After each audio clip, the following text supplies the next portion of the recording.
విదేశాల్లో చదవాలనుకుంటున్నారా? అయితే విదేశ్ కన్సల్టెంట్స్ ని సంప్రదించండి.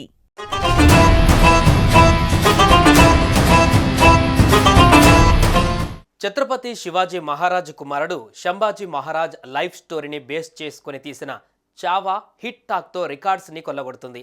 ఈ సినిమా చూసి శంభాజీ మహారాజ్ని ఇన్ని హింసలు పెట్టారా అని థియేటర్స్లో భావోద్వేగానికి గురవుతున్నారు ఆడియన్స్. కానీ హిస్టరీ పరంగా చూస్తే శంభాజీ మహారాజుని సినిమాలో చూపించిన దానికన్నా దారుణంగా 15 రోజుల పాటు హింసించి హతమార్చారు.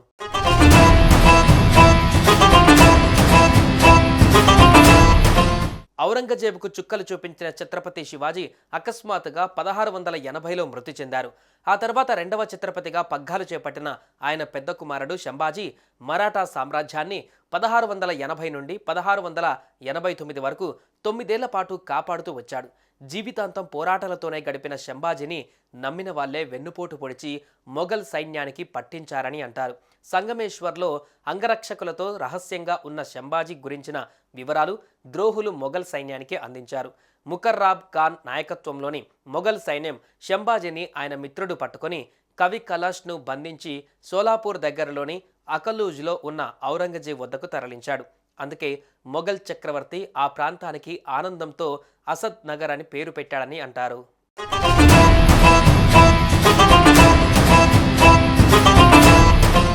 శంభాజీ కంటే ముందు మొఘల్ సైన్యం పట్టుకున్న బీజాపూర్, గోల్కొండ సుల్తాన్లకు ఇచ్చిన మర్యాద కూడా శంభాజీ మహారాజుకి ఇవ్వలేదు ఔరంగజేబ్. కనీసం వాళ్ళిద్దరిని దౌలతాబాద్ కోటలో బంధించాడు. కానీ శంభాజీ మహారాజు పట్ల తీవ్రమైన క్రూరత్వాన్ని చూపించాడు. శంభాజీ అతని సలహాదారు కవికలాష్ను ఔరంగజేబ్ సేనాని ముకర్రాబ్ ఖాన్ సంగమేశ్వర్ వద్ద కుట్ర చేసి బంధించాక వారిని ఒంటెలకు కట్టేసి రాళ్ళు పేడ విసిరి అవమానించారు. మరాఠా సామ్రాజ్యంలోని కోటలన్నిటినీ తనకు స్వాధీనం చేసి మతం మారితే శంభాజీని వదిలేస్తానని బేరం పెట్టాడు మొఘల్ చక్రవర్తి. తన గొంతులో ప్రాణం ఉండగా మతం మారనంటూ శివుణ్ణి కీర్తించాడు శంభాజీ. దాంతో వారిని 40 రోజుల పాటు జైల్లో ఉంచి చిత్రహింసలు పెట్టారు. కనుగుడ్లు, గోర్లు పీకారు. బతికుండగానే చర్మం ఒలిచారు. ఏం చేసినా మతం మారనని, ఒక్క కోటను కూడా స్వాధీనం చేయనని ధైర్యంగా చెప్పాడు. చివరకు మార్చి 11, 1689న అసువులు బాశాడు.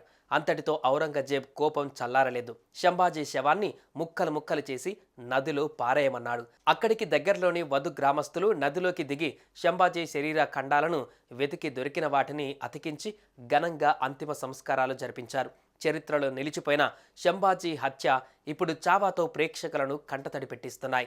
తండ్రికి ఛత్రపతి బిరుదు ఉన్నట్టే శంభాజీని ధర్మవీరుగా గౌరవిస్తారు.